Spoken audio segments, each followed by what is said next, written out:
Le Financial Times publie une enquête en 5 volets sur les Émirats arabes unis.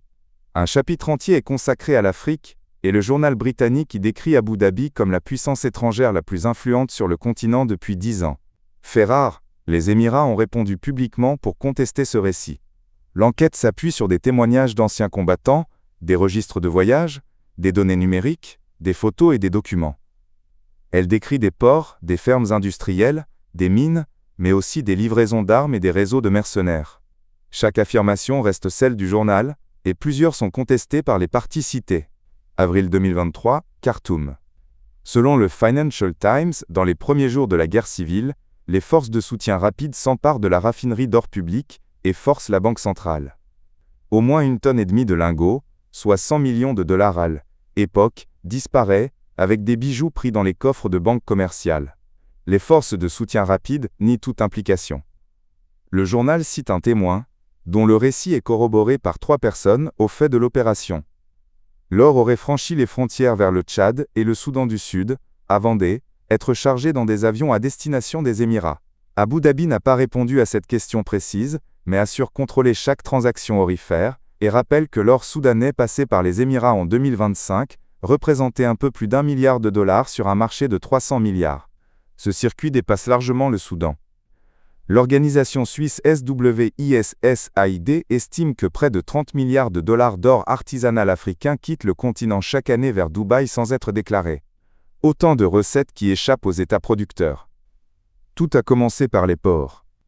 Dans les années 2000, DP World, le géant logistique de Dubaï, remporte ses premières concessions de terminaux à Djibouti, Maputo et Dakar. Avec Abu Dhabi Port, le groupe exploite ou développe aujourd'hui des ports, des terminaux intérieurs et des zones franches dans 13 pays africains, selon le Financial Times, et il a racheté des réseaux de distribution présents dans plus de 25 États. Le cas le plus parlant est Berbera, au Somaliland, sur le golfe d'Aden. 450 millions de dollars investis, des portiques géants, des entrepôts modernisés, et une route de 250 km vers l'Éthiopie. Le bail de 30 ans a été négocié en parallèle d'un accord opaque, donnant aux Émirats l'accès à une base militaire et navale voisine et à une piste d'aviation héritée de l'Air soviétique. L'argent est l'autre moteur de cette influence. Depuis 2017, les Émirats ont annoncé pour l'Afrique des investissements dépassant 168 milliards de dollars, selon la base de données FDI Markets du Financial Times. Le journal précise qu'il s'agit parfois davantage d'une déclaration d'intention que d'un projet réellement mené à terme. Le principal véhicule de ces opérations est International Holding Company, valorisé autour de 240 milliards de dollars, et présidé par Cheikh Tahnoun Ben Zayed, conseiller à la sécurité nationale et frère du président. On trouve dans le portefeuille un parc éolien de 10 milliards de dollars en Égypte, une raffinerie de 4 milliards en Ouganda, un port d'1,2 milliard en Sénégal. Un projet d'hydrogène vert en Mauritanie, lui, n'a pas abouti. Les échanges suivent la même courbe. Le commerce entre l'Afrique et les pays du Golfe a atteint 121 milliards de dollars en 2023, d'après les données relayées par l'agence Ecofin.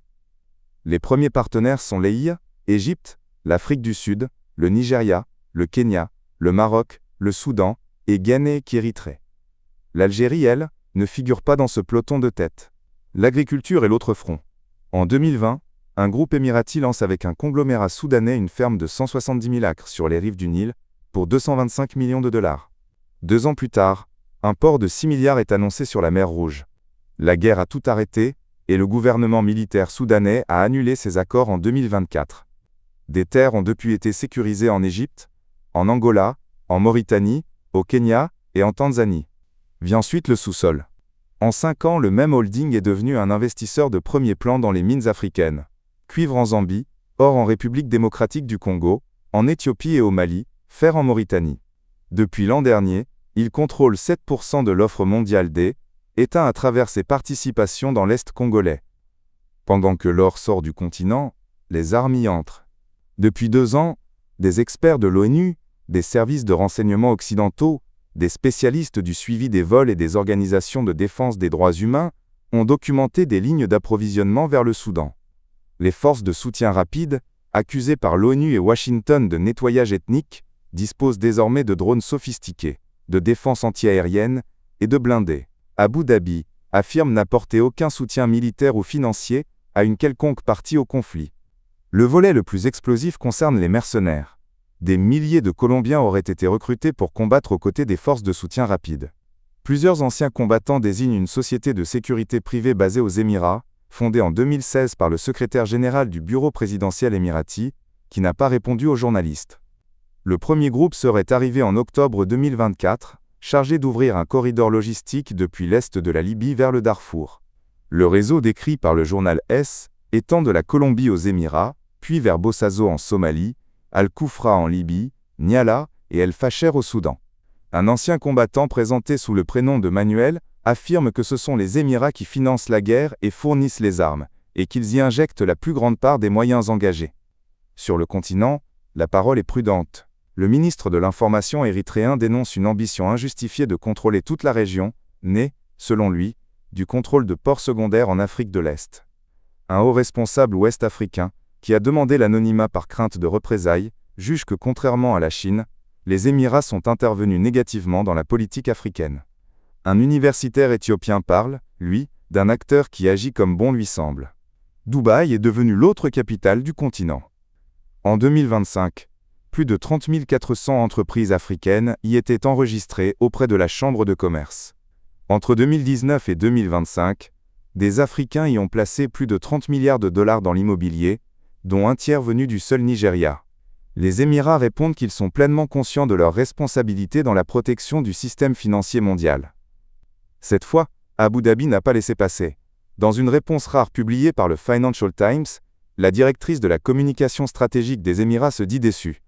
Parler d'ambition impériale à propos de partenariats négociés avec des gouvernements africains souverains est, écrit-elle, profondément condescendant, et repose sur un récit stéréotypé qui traite ces États comme de simples récepteurs d'influence étrangère.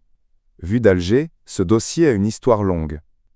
En décembre 1971, une mission d'experts algériens était envoyée dans le Golfe pour aider le jeune État émirati à structurer son secteur pétrolier, conduite par un économiste de Skikda, âgé de 31 ans, Mahmoud Amra Kroua. Un demi-siècle plus tard, les Émirats affichent près de 238 milliards de dollars de réserves en devises et en or. Depuis, Alger défend une doctrine constante. Souveraineté des États, non-ingérence, règlement politique des crises. Dès février 2024, la diplomatie algérienne reprochait publiquement à Abu Dhabi des agissements hostiles. En novembre dernier, Reuters révélait une rançon d'environ 50 millions de dollars versée par les Émirats à un groupe armé au Mali. Et en juillet dernier, le quotidien El Khabar évoquait une possible rupture des relations diplomatiques après une campagne de désinformation autour des incendies. À ce jour, aucune réaction officielle algérienne à l'enquête du Financial Times n'a été rendue publique. Ce qu'il faut retenir.